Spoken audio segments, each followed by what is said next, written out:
사람은 무엇으로 사는가라는 제목의 책이 있습니다. 세계적인 대문호 톨스토이가 쓴 단편 소설로 매우 유명합니다.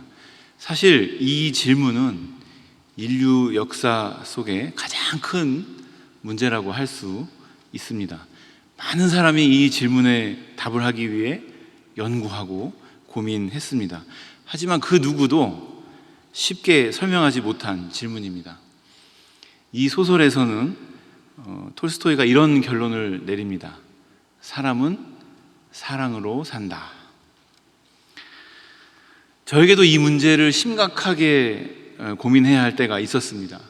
톨스토이 같은 작가나 유명한 철학자처럼 그렇게 고차원적인 고민이 아니라 그냥 먹고 사는 문제 때문에 갖게 된 고민이었습니다. 그 당시에 저는 보험회사의 영업사원으로 일을 하고 있었는데요. 다른 일도 비슷합니다만 보험을 팔아야 생계를 이어갈 수 있는 수입이 생기기 때문에 제 마음은 온통 실적으로 이렇게 가득 차 있었습니다. 제가 일하러 갈 곳이 없을 때면 근처 교회에 갔습니다. 가서 하나님께 기도하면서 묵상했던 말씀이 바로 오늘 이 말씀입니다. 기도하면서 말씀을 묵상하면 실적이 없어서 그렇게 초조했던 마음을 하나님이 위로해 주셨습니다. 광야에서 헤매던 그 수많은 사람도 먹이시던 하나님이 우리 가족 정도야 못 먹이시겠느냐, 이런 마음에 용기를 얻고 밖으로 나가서 일을 열심히 하곤 했습니다. 그러다 또 어느 날 또 실적이 좋아서 막 이렇게 또 어깨가 펴지고 이러면, 아니 이게 네가 한 거냐, 하나님이 주신 거지, 또 이런 마음이 이 본문을 통해서 저에게 들려졌습니다. 그래서 또 그 즉시 또 이렇게 또 마음이 겸손해져서 하나님 앞에 다시 엎드리곤 했습니다. 그래서 저는 이 말씀을 볼 때마다 이 세상 그 어디에도 내가 마음을 의지할 곳이 없어서 주님만 바라봤던, 주님만 의지하였던 그때가 그때 그 간절함이 기억이 납니다. 주님을 의지하여 오늘 하루도 이렇게 지나갔습니다. 감사합니다. 새롭게 맞이할 내일도 주님이 주신 은혜로 살아가게 하여 주시옵소서. 이런 기도를 저절로 하게 되었습니다. 같은 마음을 품고 이 찬양 예배로 주님 앞에 나오신 성도님들 모두 오늘 말씀을 통해 온 세상을 주관하시는 하나님의 강한 팔을 내 팔로 만드시는 시간 되시기를 예수님의 이름으로 축복합니다. 오늘 본문의 메추라기와 만나 사건은 백성들의 원망으로 시작합니다. 오늘 본문 앞쪽에 보면 1절부터 12절까지 백성들이 원망했던 내용과 또 그 원망의 목소리를 하나님이 들으셨다, 이런 내용이 기록되어 있습니다. 이 짧은 기록에 원망이라는 단어가 무려 7번이나 등장하는 걸 보니 추측하건대 모세나 하나님이나 이 이스라엘 백성들의 원망이 매우 실망스러웠던 것 같습니다. 그렇다면 이스라엘 백성들은 어떻게 원망을 했을까요? 3절에 그 원망의 내용이 고스란히 기록되어 있습니다. 같이 한번 보실까요? 3절입니다. 이스라엘 자손이 그들에게 이르되, 여기에서 그들은 모세와 아론입니다. 백성들이 모세와 아론에게 뭐라고 말했냐면요, 같이 보세요. 우리가 애굽 땅에서 고기가마 곁에 앉아있던 때와 떡을 배불리 먹던 때에 여호와의 손에 죽었더라면 좋았을 것을, 어쩌고 저쩌고 애굽에 있던 때를 추억하고 있습니다. 그런데요, 그 내용이 기가 막힙니다. 왜냐하면 여기는 분명히 고기가마 곁에 있었을 때라고 말하고 있는데요, 출애굽기 3장에 그 시절이 기록되어 있거든요. 거기를 보면 고기가마가 아니라 벽돌 굽는 가마 곁에 있었어요. 그리고요, 떡을 배불리 먹던 때 이러고 이제 불평을 하는데, 그때는 애굽 사람들이 이스라엘 민족을 노예로 부려먹던 때입니다. 그러니까 먹을 것이 풍족하지 않았습니다. 이스라엘 사람들이 지금 이렇게 하는 이 불평은 거짓입니다. 고기와 떡으로 배를 채우기는커녕 압제와 고역으로 죽을 것 같다고 아우성 쳤습니다. 그렇다면 이 사람들은 왜 이렇게까지 원망을 하는 걸까요? 원망하는 이유가 뭘까요? 그 답은 아마 여러분도 쉽게 말씀하실 수 있을 것 같습니다. 바로 결핍입니다. 광야에 있기 때문에 그런 특수한 환경에 있다 보니 마실 물도 없어요. 먹을 것도 없고요. 쉴 만한 잠자리도 없습니다. 수많은 사람이 함께 움직이다 보니 아마 화장실조차도 힘들었을 것입니다. 그러니까 이런 원망은 어쩌면 지극히 당연하다 이렇게 말할 수 있겠습니다. 그런데 모세는 생각이 좀 달랐던 것 같습니다. 6절을 보실까요? 모세가 원망하는 백성에게 이렇게 얘기합니다. 너희를 애굽에서 인도하여 내셨다라고 말합니다. 하나님이 인도해 내셨다는 거죠. 우리 생명을 구원하신 분을 금세 잊고 원망하느냐? 이런 얘기를 하고 있는 거예요. 7절에는요. 너희가 여호와의 영광을 보리니 이렇게 말합니다. 그러니까 하나님의 은혜에 감사함으로 엎드려 경배하는 그 영광, 우리가 하나님께 돌려드리는 영광, 그 장면을 볼 수 있는데 왜 그렇게 안 하느냐? 이런 얘기를 하고 있는 겁니다. 9절에는요. 여호와께 가까이 나오라 이렇게 얘기합니다.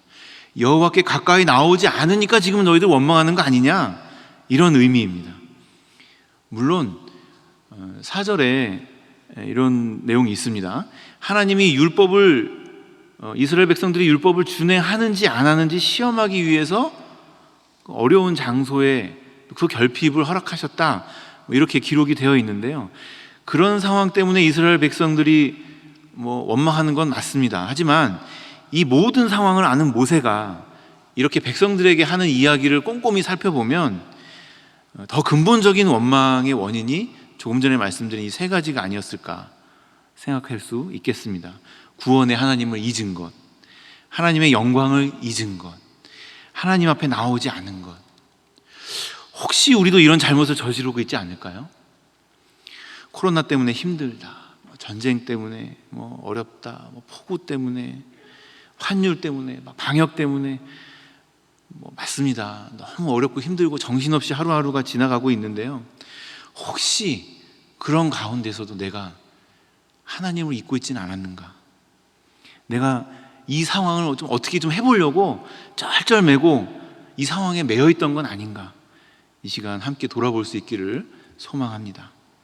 사실 저도 그랬던 것 같습니다. 눈앞에 있는 결핍, 필요 이런 것들을 떨쳐낼 수가 없었습니다. 그런데 그때 제 눈에 확 들어오는 말씀이 있었습니다. 4절 뒷부분에 있는 말씀인데요. 뭐라고 되어 있냐면 일용할 것을 날마다 거둘 것이라. 4절 말씀은 하나님이 모세에게 앞으로 일어날 일을 얘기해 주시는 거예요. 일용할 것을 날마다 거둘 것이라고 미리 알려주시는 말씀이고요. 이 말씀이 현실에서 이루어진 것이 바로 15절 말씀입니다. 끝부분입니다. 너희에게 주어 먹게 하신 양식이라. 이 말씀에 눈이 고정되면서 눈앞에 있는 부족함, 필요 이런 것들을 내 힘으로 떨쳐낼 수 있는 게 아니구나. 이런 것들을 하나님이 채워주신다는 거지. 그런 얘기구나. 이런 깨달음이 제 마음을 채웠습니다. 저는 아직도 그 순간이 잊혀지지 않는데요. 실적 때문에 조급하고 불안했던 마음이 말할 수 없는 평안으로 순식간에 바뀌었기 때문입니다. 상황은 바뀐 게 한 개도 없습니다. 제 마음이, 그럼에도 불구하고 제 마음이 그렇게 편할 수가 없었습니다. 주차 마감 때문에 쫓기고 있는데 마음은 이미 월 마감까지 다 끝냈습니다. 그런데요, 하나님이 주시는 양식이 어떤 양식이냐면 일용할 양식입니다. 일용할 양식. 그날 필요한 양식입니다. 그날에 필요한 양식을 그날 채워주시는 겁니다. 1년치를 한꺼번에 주시는 게 아니에요. 한 달치를 미리 땡겨주시는 게 아니고요. 12절에 보니까 해질 때는 고기를 주시고 아침에는 떡을 주신다고 합니다. 이 얘기는 하루치를 주시는 것도 아니에요. 매 끼니마다 맞추어서 양식을 주신다는 말씀입니다. 우리의 필요를 채워주시는 시점도 기가 막히죠. 근데 주시는 분량이 어떤지 한번 살펴볼까요? 18절입니다. 많이 거둔 자도 남음이 없고 적게 거둔 자도 부족함이 없이 각 사람은 먹을 만큼만 거두었더라. 아멘. 각 사람에게 적당한 분량으로 주셨다는 말씀인데, 이게 얼마나 기가 막힌 말씀이냐면요, 상황이 중요합니다. 상황이 16절 뒷부분을 보면 확실하게 이해가 됩니다. 한 사람의 한 오멜씩 거두되 각 사람이 그의 장막에 있는 자들을 위하여 거둘지니라, 이렇게 되어 있어요. 이게 무슨 말인가 하면, 여기에서 장막에 있는 자들이라는 말이 있잖아요. 그러니까 아픈 사람, 아파서 이 메추라기와 만나를 거두러 나오지 못하는 거예요. 아픈 사람, 나이 든 사람, 장애 있는 사람, 임신한 사람, 연약해서 밖에 나오지 못하는 사람까지도, 그 사람을 대신해서 거둔 것까지도 그 분량이 남지도 않고 모자라지도 않고 아주 딱 맞게 거둘 수 있었다는 것입니다. 이처럼 하나님이 우리에게 주어 먹게 하신 양식은 주시는 시기가 딱 필요할 때 맞춰 주시는 거고요, 주시는 양이 딱 필요한 만큼만 주시는 것입니다. 그런데요, 여기서 우리가 놓쳐서는 안 될 것이 있습니다. 필요한 때에 필요한 만큼 양식을 주시니 참 좋다, 아이고 좋다, 배부르다 이러고 끝나면 안 되는 이유가 있습니다. 12절 끝부분을 한번 집중해 보시면 좋겠습니다. 배부르고 나면 어떻게 된다고 그러나요? 내가 여호와 너희의 하나님인 줄 알리라 하라 하시니라. 아멘. 내가 너희의 하나님이다. 이 말씀은 아까 원망의 이유를 찾아보면서 발견한 모세의 세 가지 이야기, 그러니까 6절에서 하나님이 애굽에서 인도해 내셨다는 말씀, 그리고 7절에서는 하나님의 영광을 볼 것이라는 말씀, 그리고 9절에서 하나님께 가까이 오라는 이 말씀을 한마디로 요약한 내용입니다. 하나님이 우리의 육신만 배부르게 해주는 것이 아니라 영적으로도 회복시켜 주신다, 이런 의미입니다. 그래서 이 양식, 만나는, 메추라기는 하나님의 말씀을 의미하기도 합니다. 예수님도 이 사건을 설명해 주시면서 똑같은 말씀을 해주셨습니다. 요한복음 6장인데요, 우리가 내일부터 또 요한복음 통독을 시작하지 않습니까? 그래서 함께 찾아서 읽어보면 좋겠습니다. 신약성경 154쪽입니다. 요한복음 6장 32절부터 35절까지 함께 읽어보겠습니다. 제가 32절부터 읽을 테니까 찾으신 분들 같이 한번 읽어보시면 좋겠습니다.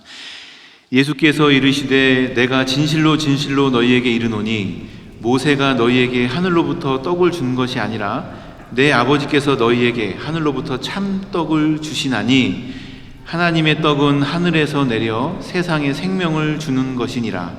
그들이 이르되 주여 이 떡을 항상 우리에게 주소서. 예수께서 이르시되 나는 생명의 떡이니 내게 오는 자는 결코 줄이지 아니할 터이요 나를 믿는 자는 영원히 목마르지 아니하리라. 아멘. 하나님의 떡은 하늘에서 내려 세상에 생명을 주는 양식이라고 하셨습니다. 그렇다면 하늘에서 내려온 생명의 양식, 생명의 떡은 결국 누구를 상징하는 겁니까? 그렇죠, 예수님입니다. 그래서 매일매일, 매 순간 우리는 예수님을 만나야 하고 예수님의 은혜를 경험해야 하는 것입니다. 이런 성도가 있었습니다.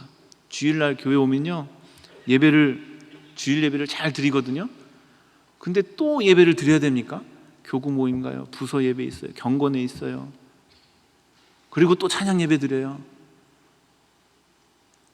물론 반복되는 예배로 힘들 수 있습니다. 하지만 우리가 아침에 밥 먹었다고 점심 저녁 안 먹어도 됩니다, 이렇게 말할 수 있습니까? 매일의 일상에서 매 순간 필요한 하나님의 은혜가 있습니다. 누구든지 하나님이 우리에게 주어 먹게 하신 양식을 그때 먹어야 합니다. 안 그러면 실족하는 게 우리의 인생입니다. 메추라기와 만나가 바로 하나님이 우리에게 주어 먹게 하신 양식입니다. 그 양식은 예수님을 미리 보여주신 것입니다. 예수님이 진짜 양식이라는 뜻입니다. 우리에게 필요한 그때에, 우리에게 필요한 그만큼 쉬지 않고 주시는 은혜입니다. 메추라기와 만나 사건을 통해서 우리는 길이 안 보여 막막한 상황에서 어제도 오늘도 우리에게 주어 먹게 하신 양식을 보고 내일도 우리에게 주실 은혜를 기억해야 하겠습니다. 오늘 예수님을 통해서 주신 은혜를 보고 내일도 우리에게 주실 은혜를 기억함으로 냉혹한 현실을 아래로 내려보고 당당해야 하겠습니다. 사람이 무엇으로 살아가는가라고 질문할 때 우리에게 주어 먹게 하신 양식, 예수님으로 살아간다 대답할 수 있어야 하겠습니다. 이제 제자 훈련이 다시 시작됩니다. 순모임이 또 재개되고요. 1:1 제자 양육 두 번째 과정이 시작됩니다. 아이고, 또 힘들겠구나. 걱정을 앞세울 것이 아니라 원망과 불평이 저절로 나오는 우리의 삶 속에서 날마다 주어 먹게 하신 양식으로 천국을 미리 맛보는 경험을 하시면서 하나님께 영광 돌리는 주의 백성 다 되시기를 예수님의 이름으로 축복합니다.